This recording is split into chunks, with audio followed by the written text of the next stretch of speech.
Olá pessoal, meu nome é Jefferson Figueiredo, eu estou aqui no Summit da DNA e vou falar um pouquinho sobre juros bancários e taxa Selic. Vou apresentar para vocês como é que os bancos definem as taxas de juros que cobram dos empréstimos e falar um pouquinho sobre política monetária, que a taxa Selic é um dos componentes desses juros bancários. Muito obrigado pela oportunidade, forte abraço a todos, vou deixar vocês aí com a apresentação. Valeu!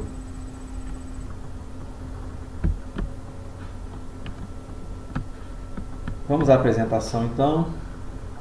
A gente vai conversar hoje aqui sobre juros bancários e taxa Selic. Vai procurar decompor um pouco como é que é formado as taxas de juros bancários, né, dos empréstimos que empresários e pessoas físicas são tomadores aí dos bancos. Vai falar um pouco sobre a taxa Selic, que é um dos componentes do juro bancário e que ela é formada, né, ela é definida através da política monetária estabelecida pelo cupom lá do Banco Central. A gente vai estar falando sobre juros bancários, como vocês viram no título, vai falar sobre spread bancário, que é um dos componentes também do juros bancário, vai falar sobre taxa Selic, que também é um componente, que representa aí o custo para os bancos, o custo inicial para os bancos, né? Vai falar sobre o cupom, que é o Comitê de Política Monetária, e vamos falar um pouquinho, vamos terminar lá falando sobre o futuro dos juros bancários. Esse aí é o meu site, www.rendafixapratica.com.br. Então, um resuminho aí do que é a nossa proposta. Eu já me apresentei, só falei meu nome, então, repetindo, meu nome é Jefferson Veiga Figueiredo, eu sou certificado pelo CGA da Ambima, tá? Que é uma certificação de gestores de investimento, tenho 38 anos, sou cristão, nordestino fluminense da cidade de Itaocara, grande metrópole de Itaocara, lá no interior do estado do Rio. Durante a semana sou niteroense, fico na cidade de Niterói, trabalho no Rio de Janeiro, então atravesso a Poça todo dia. Pai de duas belas meninas, esportista, hoje mais canoísta, amante da natureza, protetor do meio ambiente e inquieto de nascimento. Trabalho há 15 anos no mercado financeiro, sendo os últimos 10 com gestão de fundos de renda fixa. Então eu trabalho fazendo gestão de investimento, no caso específico de renda fixa. Basicamente, negocio juros. Atualmente trabalho também, estou trabalhando na divisão de fundos de juros e moedas. Então, além de trabalhar com juros, hoje eu estou trabalhando com câmbio. Esse é um dos meus sites, o Renda Fixa Prática, que é sobre investimentos em renda fixa, em que eu levo uma visão prática sobre a gestão de ativos de renda fixa. Tem uma análise semanal lá muito interessante para quem quer aprender e acompanhar o mercado de renda fixa. Eu acho que é a melhor forma de aprender a investir é acompanhando, né, os investimentos. Então eu trago uma visão bem prática, né, da renda fixa. Um grande diferencial aí na internet, eu acho que eu desconheço outro site que tem esse acompanhamento específico. E também sou mantenedor lá do site acainoagem.com.br, que é da Associação de Canoagem de Itaocara. Associação que visa difundir o esporte, né, a canoagem, a proteção do meio ambiente e difundir lá as belezas para fomentar o turismo na região. Aquele tão belo e desconhecido Rio Paraíba do Sul. Tendo a oportunidade, dê uma olhada nesses dois sites, nos ajuda bastante. Vamos lá então. Vou apresentar 3 perguntinhas aqui, uma delas, por que os juros bancários são tão caros no Brasil? E a gente vai ter uma explicação simplória, mas que já vai abrir o horizonte de vocês, despertar curiosidade para quem quiser continuar dissecando o assunto. É um assunto bem complexo e muito importante, já que tanto os empresários como pessoa física, né, alguma vez na vida vão ter que tomar a decisão de tomar empréstimo, né, ou até mesmo investir. Qual é a composição dos juros bancários, que é outro questionamento que eu estou trazendo para vocês, que a gente vai tentar responder aqui. Como é que ele se decompõe, né? Tanto que a gente trouxe esse tema lá no título da apresentação.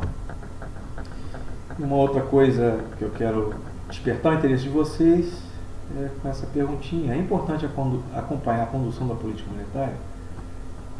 Eu já te respondo que é. E a tomada de decisão de vocês aí sobre tanto investir como tomar empréstimo para investir, vocês devem levar em consideração a política monetária estabelecida lá pelo governo federal. Então são 3 questionamentos que a gente espera que a gente possa estar discutindo aqui nessa apresentação.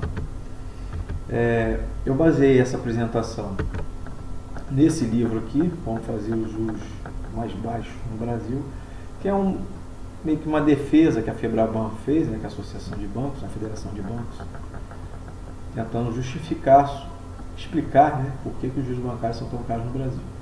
É uma defesa de banco, mas é muito importante entender, e ali a gente já tem uma boa noção por que é tão alto.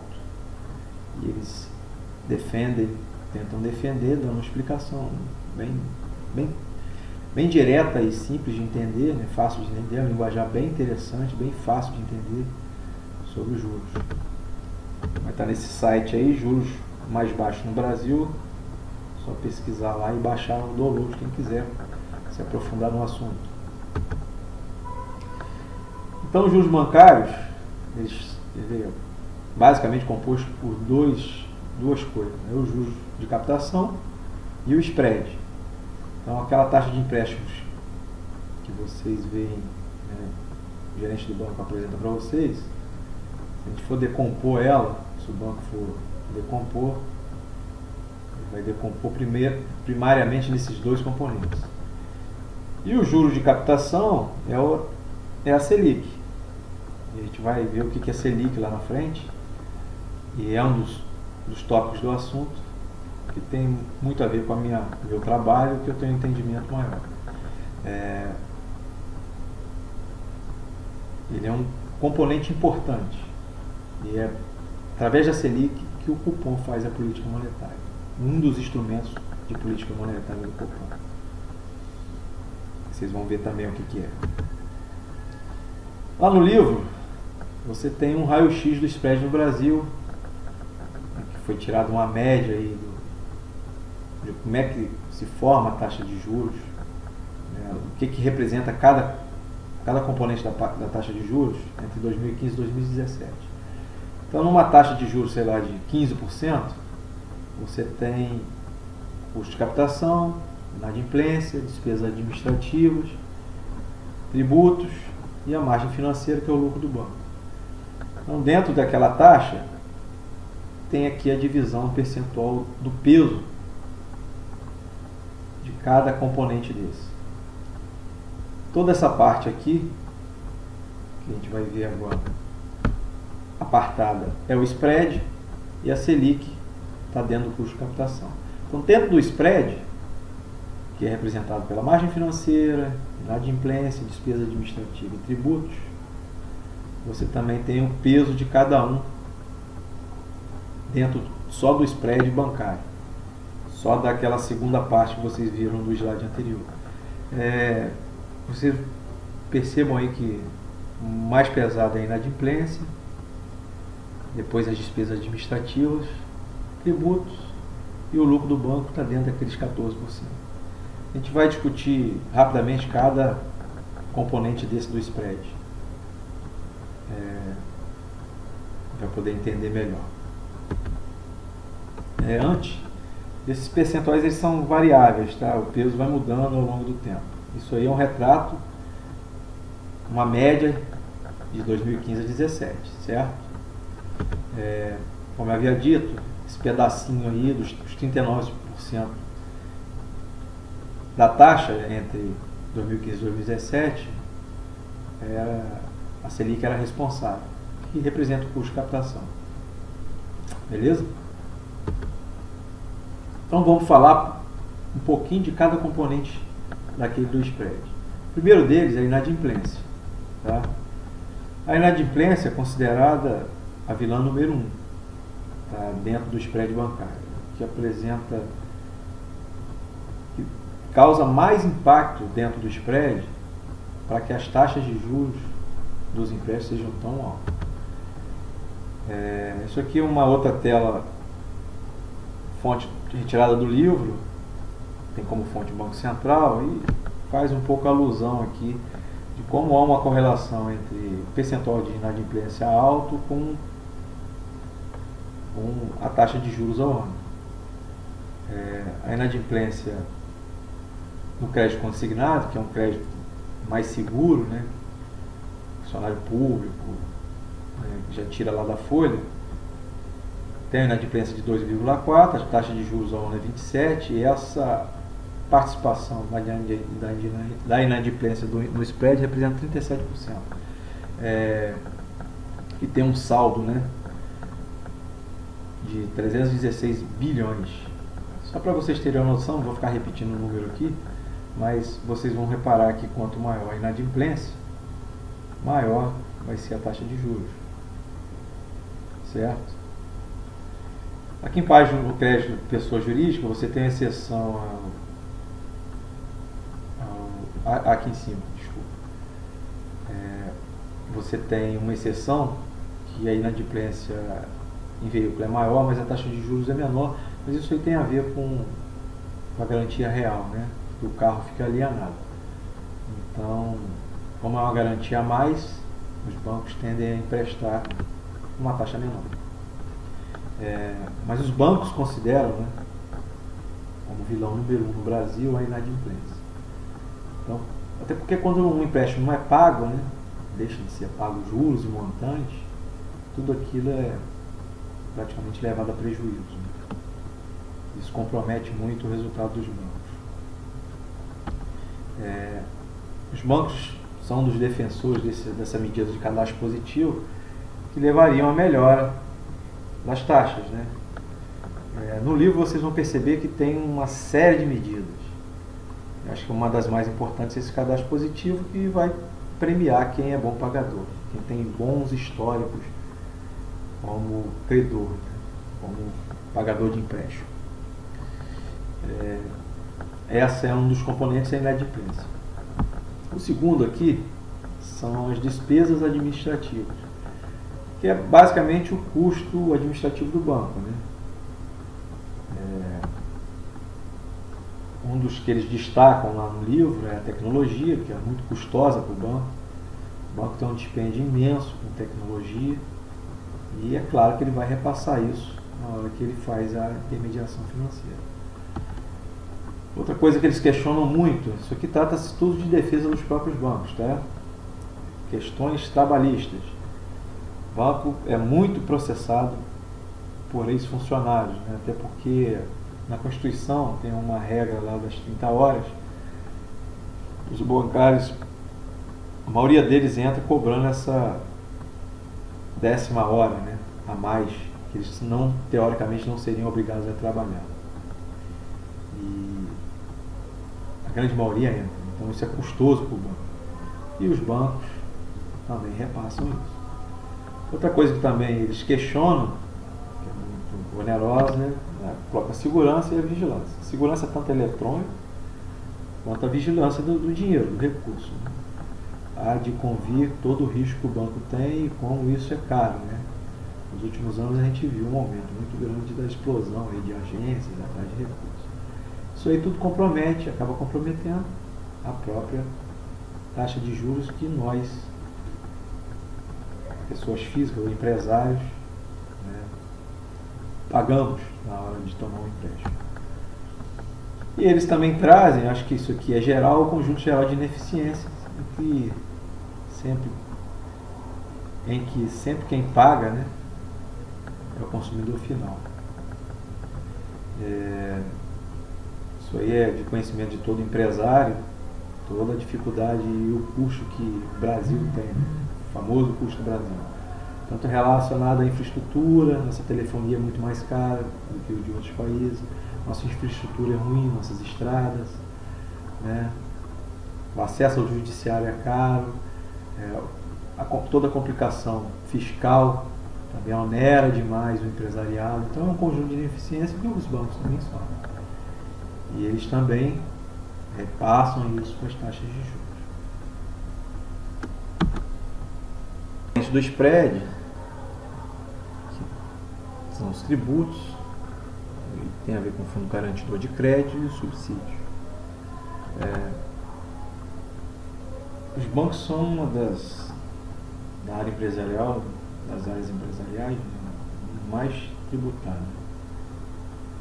Contribuição social sobre o lucro líquido é bem maior que as demais áreas, tem o IOF, isso tudo onera, encareceu os empréstimos que eles fazem.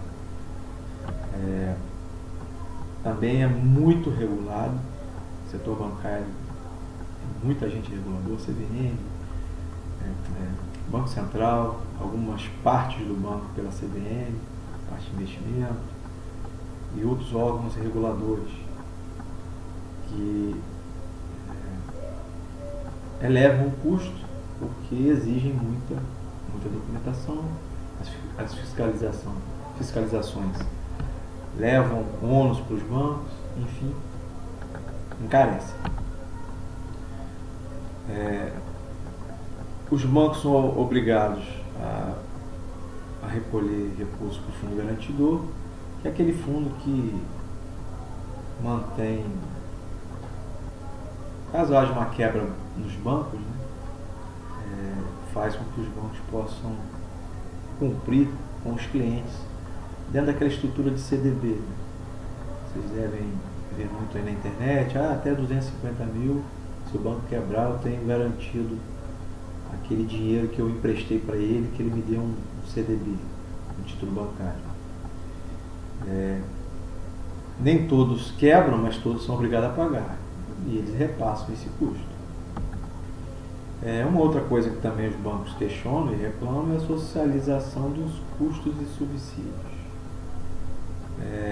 que é a famosa meia entrada. Os bancos grandes acabam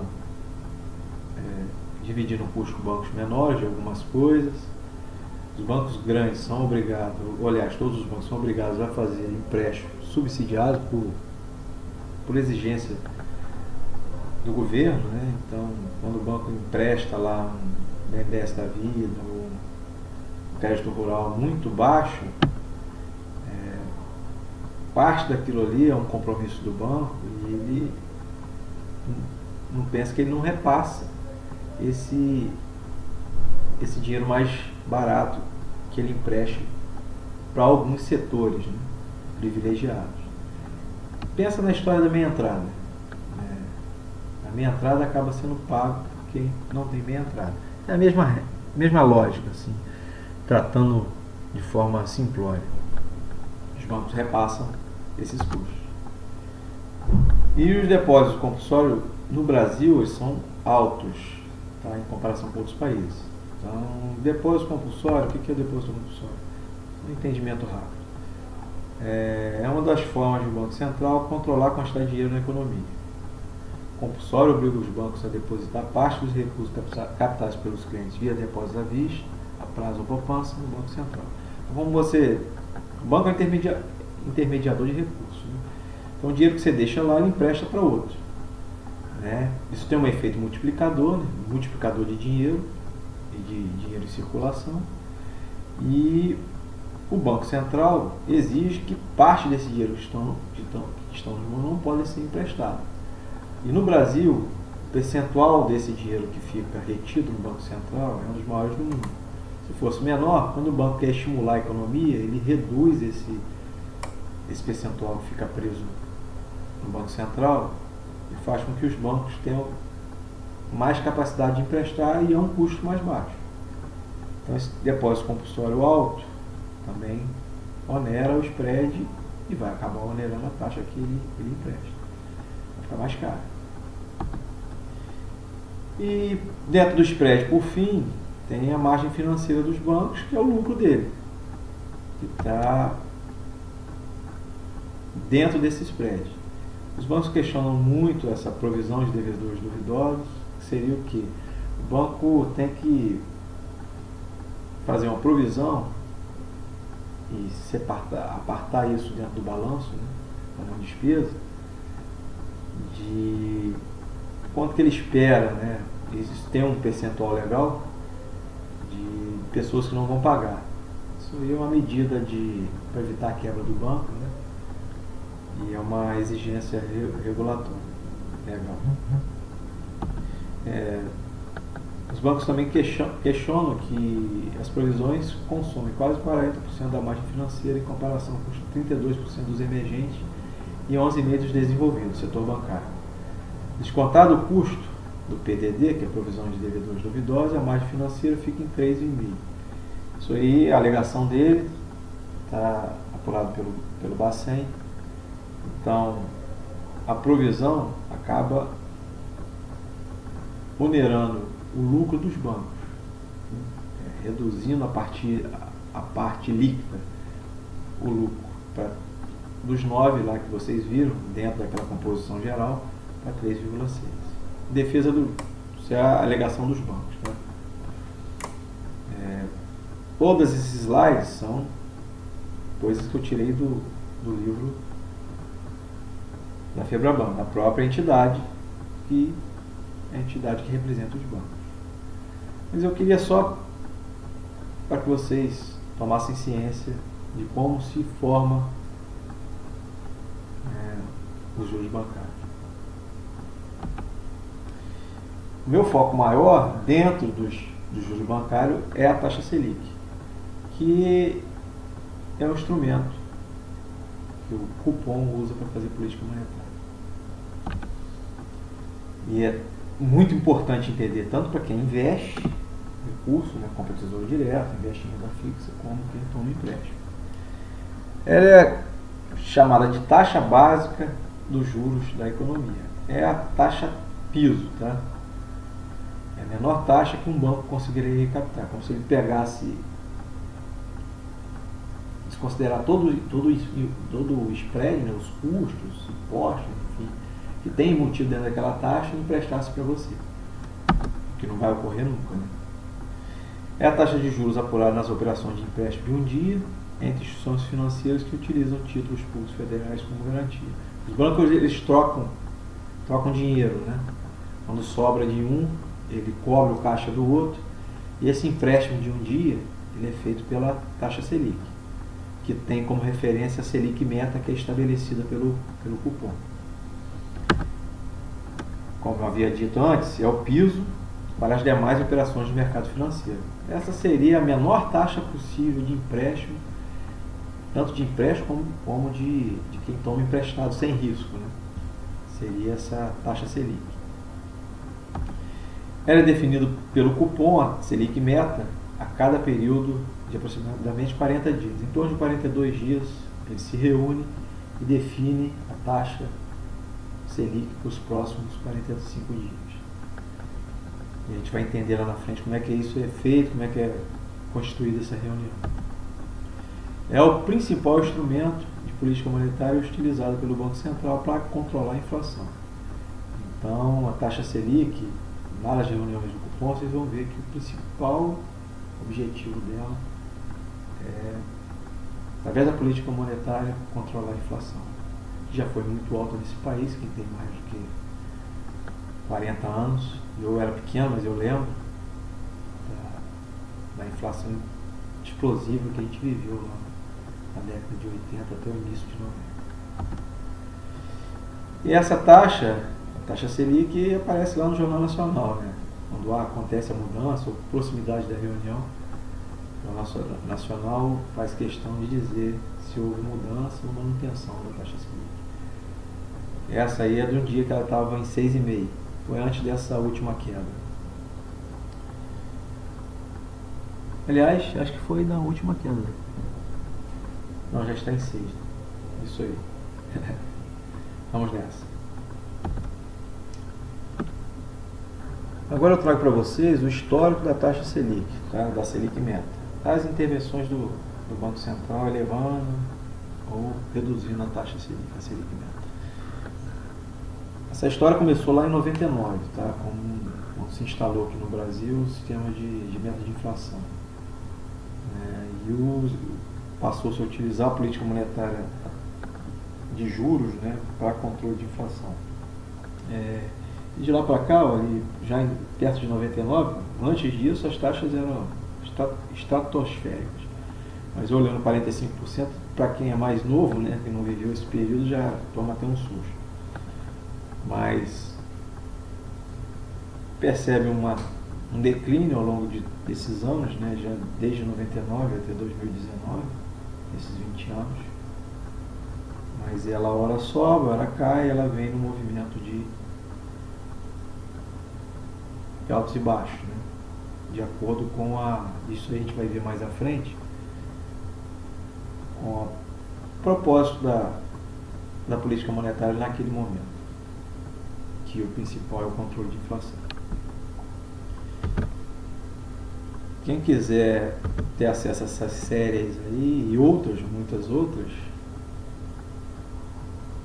só dá uma acessada lá no Banco Central, bota lá no Google séries históricas do Bacen, que você vai cair nesse site de séries temporais. Tem muita coisa interessante lá para quem quer ou precisa estudar um pouco de economia, dados bancários, enfim. Vale o acesso. Aqui eu trouxe um recorte mais recente, de 2007 para cá, com as máximas e mínimas aí recentes, só para a gente ter uma visão melhor da Selic Meta. Lá em 2008, perto da crise, né, a gente teve que subir as taxas de juros por conta da crise internacional para manter o interesse do investidor estrangeiro aqui, né? As taxas bateram 13,75. Depois vieram ali em 2012 até 2013 um período de crescentes quedas, né? Que depois veio uma inflação, um descontrole inflacionário que forçou o governo posterior a uma sequência de altas, culminou lá no 14,25, no final de 17.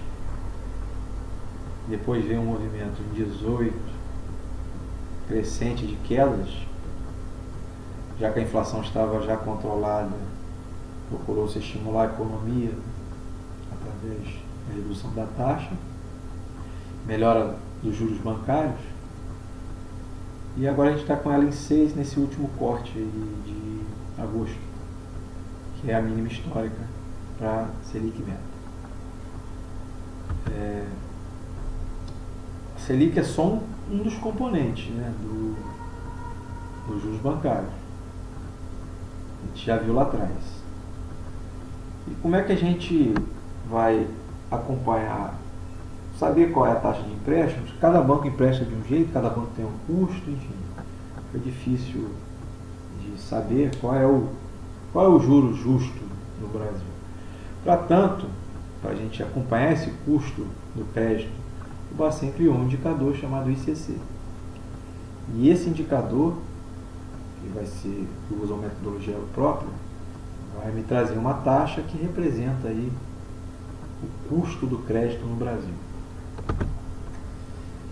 Então, o ICC do Bacen, ele é um indicador de custo de crédito, monitora o custo do crédito no Brasil.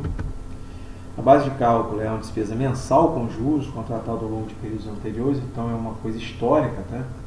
E ela é ponderada pela modalidade, né? Pela quantidade de dinheiro emprestado dentro daquela modalidade. Como eu disse, é um montante de juros de cada modalidade, então tem um montante lá de juros para crédito consignado, para crédito para capital de giro, enfim, para veículo.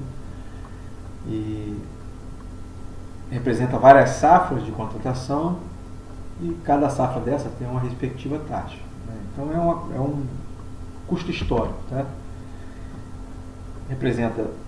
Expressa taxas praticadas em períodos anteriores que ainda provocam desembolso por parte dos tomadores de crédito. Então você pegou lá e ainda está pagando, vai estar dentro desse bolo, dessa avaliação desse indicador de custo de crédito.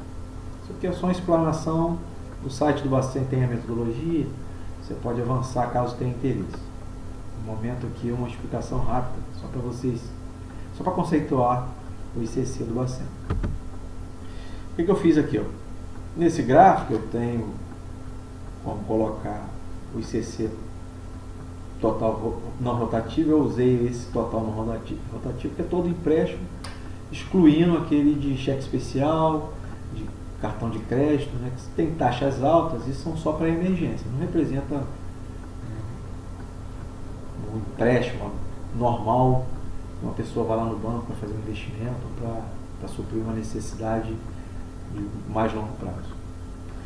E estou comparando ele com a taxa Selic média do mês. Essa é a taxa Selic, não é a meta, é a taxa mesmo que os bancos negociam. A Selic meta estabelecida pelo Banco Central é uma referência. A Selic mesmo negociada pelos bancos é um pouco abaixo, tá? Geralmente 10 pontos. E eu tenho aqui essa série histórica um pouco antes lá dessa última mudança, vem até julho, eu acho. Só para vocês terem uma noção que houve uma queda nos juros bancários geral, muito atrelada à queda dos juros da Selic. Essa correlação não é direta, tá? O juro bancário não é só a taxa Selic, é um componente importante, mas não é só ele. Os bancos têm todos aqueles outros componentes dentro do spread. Nesse período aí, em termos diretos, saiu de 39,12 para 37,43, então 6,69. O crédito, o juro bancário caiu 17% e a Selic foi reduzida à metade. Então, praticamente o que se reduziu dentro do spread bancário foi a Selic, nesse período, tá, gente? Os bancos não contribuíram com a redução, não. O spread continuou alto. Pode ser por conta de inadimplência, no período que tem aumentado, ou por eles terem elevado a própria margem, o lucro deles. Lembrando que aquele componente lá é a parte que ele tem domínio. Uma parte dela. Esse Selic aqui que está dentro desses 32 é estabelecido através de política monetária. E quem faz essa política monetária? Existe um comitê chamado Comitê de Política Monetária, que é do Bacen, que é um órgão do Bacen, que é formado pelo seu presidente e alguns diretores, que se reúnem a cada 40 dias para definir aquela Selic meta que a gente viu lá atrás. As reuniões normalmente ocorrem 2 dias seguidos, geralmente terça e quarta, e assim é divulgado um calendário do ano inteiro, né, de todas as reuniões do ano. Então, isso é divulgado sempre com antecedência. As decisões do Copom são tomadas visando com que a inflação medida pelo IPCA, que é o índice oficial, situe-se em linha com a meta definida pelo Conselho Monetário Nacional. Existe também esse conselho que define essa meta de inflação. O controle inflacionário, que é importantíssimo para o desenvolvimento de qualquer país. Essas aí são as metas para os próximos anos. Então, existe uma redução ao longo dos anos. Para 2019 ainda 4,25, 2024, 2021 3,75, 2022 3,50. Então, são metas que foram reduzidas. Então, o Banco Central está sendo audacioso com a redução dessa meta, olhando o histórico de inflação do nosso país. Mas é uma forma de você gerar expectativas futuras para o empresariado, facilita a vida do empresariado, né? Se você tem um controle inflacionário mais razoável. Então, isso aí é importantíssimo para o desenvolvimento do país. E o comitê busca se situar, fazer a inflação situar numa range entre esses números aí. No caso agora em 2019 vai ser 4,25. Fica dentro de uma banda. Como que eles consideram quando eles se reúnem, o presidente e os diretores? Nas suas decisões, eles vão receber insumos dos vários departamentos, né, de analistas do Banco Central, e essas apresentações vão tratar de assuntos relacionados à inflação, às contas públicas, atividade econômica, cenário externo. Os 4 principais são esses.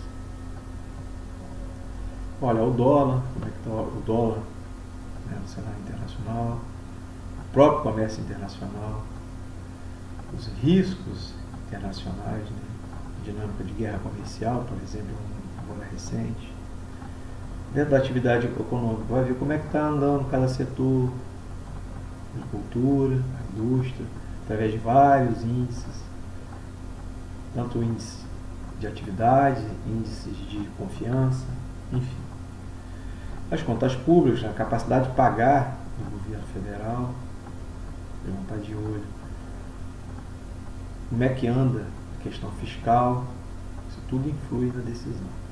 E o principal deles é a inflação mesmo, que eles acompanham através do IPCA. Isso é o que eles consideram para definir a Selic meta. Como é que é a dinâmica, um pouco da dinâmica da reunião? A reunião geralmente é o primeiro dia é na terça, o segundo é na quarta. Na terça-feira acontecem as apresentações sobre a economia brasileira e mundial. No segundo dia, né, vai ter a avaliação das perspectivas de inflação e a própria decisão.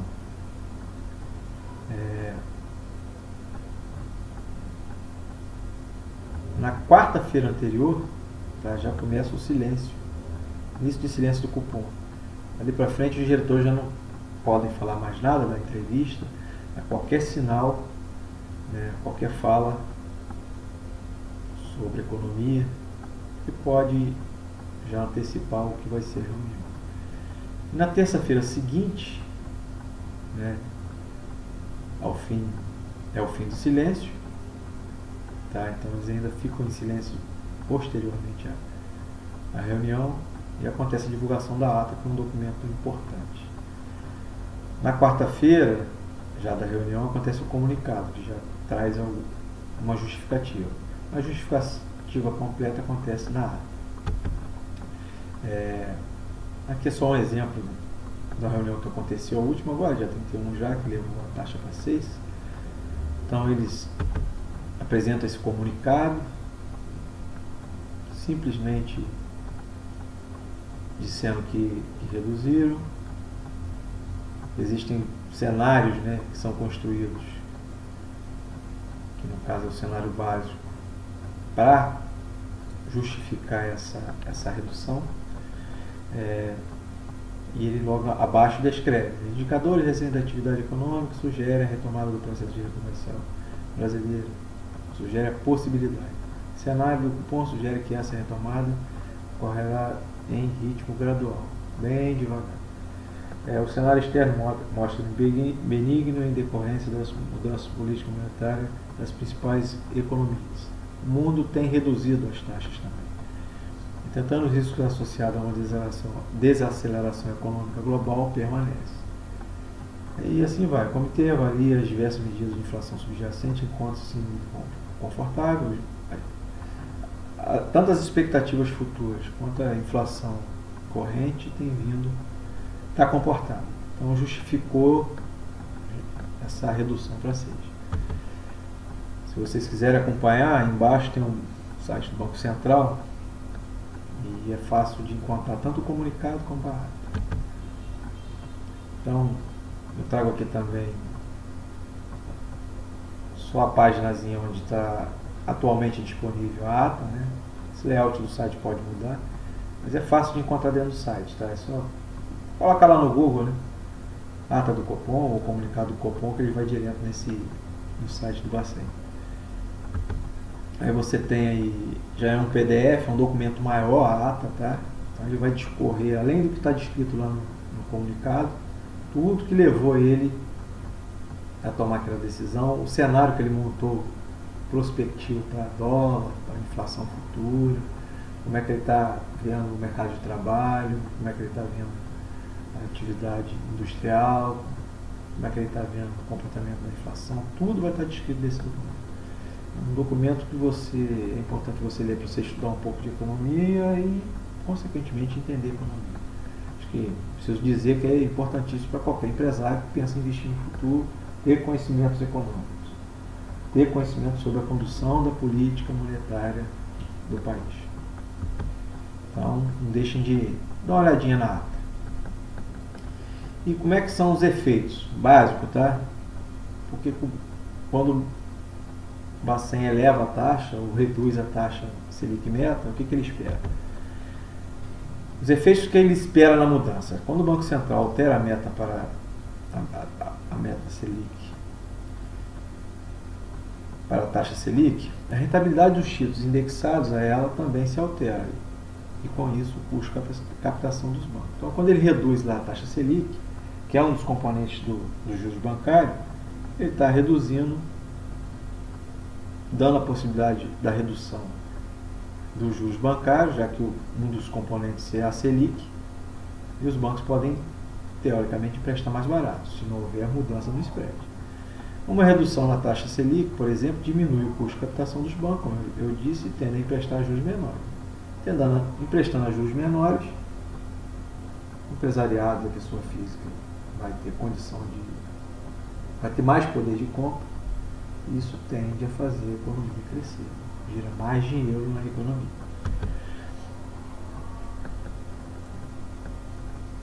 Então, quando sobe, os juros cobrados no financiamento e empréstimos de cartões de crédito ficam mais altos. Isso desestimula o consumo e favorece a queda da inflação. Quando cai, parte de baixo, tomar dinheiro emprestado fica mais barato, como eu disse, e os juros cobrados nessas operações ficam menores. Isso estimula o consumo. Só que quando estimula o consumo, tende a gerar inflação. Quando se aumenta a taxa de juros, os juros bancários ficam mais caros, o empresariado não consegue investir, o consumidor, pelo menos a prazo, fica com condições piores, isso tende a forçar os preços para baixo. Então é a política monetária sendo usada para controle de inflação e, consequentemente, estímulo econômico. O Banco Central, quando pode reduzir a taxa de juros, a inflação está controlada, ele pode fazer isso de forma tranquila, isso gera um dinheiro na praça, os bancos podem emprestar mais, é política monetária frouxa, com taxas menores, é possibilidade de investir, é possibilidade de tomar empréstimo mais barato, consequentemente é estímulo econômico, é possibilidade de elevação do PIB, de crescimento, de emprego, enfim, é isso aí. Explicação bem básica, tá? Porque o assunto é muito complexo, não é tão trivial assim. Ciência econômica é uma ciência social, não totalmente colocada em números. E o que se esperar para os juros no futuro? Aí aqui, a trajetória dos juros bancários reflete um conjunto de fatores. Vai falar de alguns fatores que influenciam, que são importantes para a continuada dessa redução de juros ou, no mínimo, a manutenção de juros baixos, em patamares baixos no Brasil. O que influencia o mercado de juros e os juros bancários? Conjuntura econômica nacional, estabilidade duradoura. Então, se a gente está vivendo um momento econômico estável, tanto no que diz respeito à inflação, ao controle fiscal do governo, as expectativas de futuro estão tranquilas, isso contribui para uma manutenção de juros baixos no país, ou até mesmo uma redução. Própria segurança jurídica, tá? Isso aí tem muito a ver com os spreads bancários. Se existe um ambiente de segurança jurídica maior, tanto para o empresariado quanto para os bancos emprestarem, isso isso facilita e contribui para a redução dos juros bancários. Mudança de lei a torto e direito, né? Isso atrapalha o empresário na hora de fazer um investimento futuro ou montar um negócio, porque as garantias dele de que aquilo vai continuar se reduzem. Isso vale também para os bancos. Tá? Uma lei nova que permite que o cara deixe de pagar um empréstimo, por exemplo. Isso é muito ruim para os bancos e ele acaba repassando isso para os demais, nas taxas futuras. Né? Tributação e regulação, então assim, as reformas, tanto tributária como a reforma previdenciária que está em voga agora, são importantes para a manutenção de taxas de juros baixas no país. Aqui a gente tem um ambiente regulatório pesado demais, assim, muito complexo. A questão tributária, vocês sabem muito bem que é complicadíssima para a vida do empresário. E um ambiente mais coeso e mais simplificado também contribui para que os juros fiquem em patamares mais baixos. Financiamento da dívida pública, déficit público e poupança interna. Então, um governo, um descontrole fiscal é péssimo para os juros. É elevação de juros na veia, porque lembrem que quando essa taxa Selic também é usada pelo governo para financiar os seus gastos. Tá? E quando há um descontrole fiscal, o investidor não vai tomar empréstimo a juros baixos. Se existe uma expectativa futura de uma piora fiscal no país, um desmande fiscal, o investidor não vai aceitar 6. Isso acaba forçando o Banco Central a elevar a taxa de juros para poder conseguir fazer com que o governo se financie. Então haja uma quebra. Enfim, a gente tem um outro problema no país, que a gente também tem poupança interna muito, muito pequena em comparação com outros países. E uma das formas de financiar investimentos é através do recurso poupado internamente. A gente carece muito de recursos estrangeiros. E muito. E isso acaba sendo ruim. Ficar nessa dependência. Se nossa poupança interna fosse maior, teríamos condição de ter taxa de juros menores. Isso também influencia. Confiabilidade institucional tem a ver com a segurança jurídica, confiança que nós temos nas nossas instituições, tá? Que o empresariado tem na instituição, que a pessoa física, que o investidor em geral tem. Quanto maior o nível de confiança, de confiabilidade, maior é a estabilidade do país, maior são as condições para investimentos e empréstimo. Conjuntura internacional, a gente não é um país apertado, ainda mais no Brasil que tem uma dependência de recursos externos tão grande. Não adianta achar que se houver um boom de alta de juros no mercado internacional, por exemplo, que isso não vai impactar a nossa economia. Impacta muito. O reflexo da guerra comercial impacta muito. A separação da Inglaterra da União Europeia, o desmanche lá, a forma que está acontecendo também impacta. A crise na Argentina aqui do lado também impacta. Então não tem como apartar, não tem como ficar desconectado do cenário internacional. Esse era o último item. Então tudo isso daí que está descrito influencia os juros bancários, vai influenciar no futuro, já está influenciando, porque os bancos, quando emprestam, eles montam cenários futuros, né, que esse dinheiro só vai voltar daqui a muitos anos. Né? Pensa no financiamento imobiliário na hora de definir essa taxa.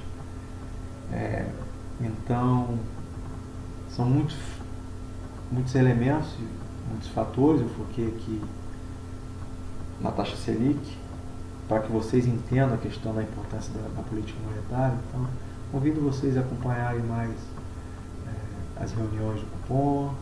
Ali tem muita informação bacana que vai ajudar na tomada de decisão de vocês, tanto no que diz respeito a investir, seja pessoa jurídica ou física, quanto no que diz respeito a fazer uma aplicação no título de renda fixa ou investir em bolsa, que não é desconectado, né? Se existe uma perspectiva futura de piora das condições econômicas, né, de alta de juros, o empresariado vai sofrer com isso e, consequentemente, as grandes empresas que têm ações em bolsa também vão sofrer.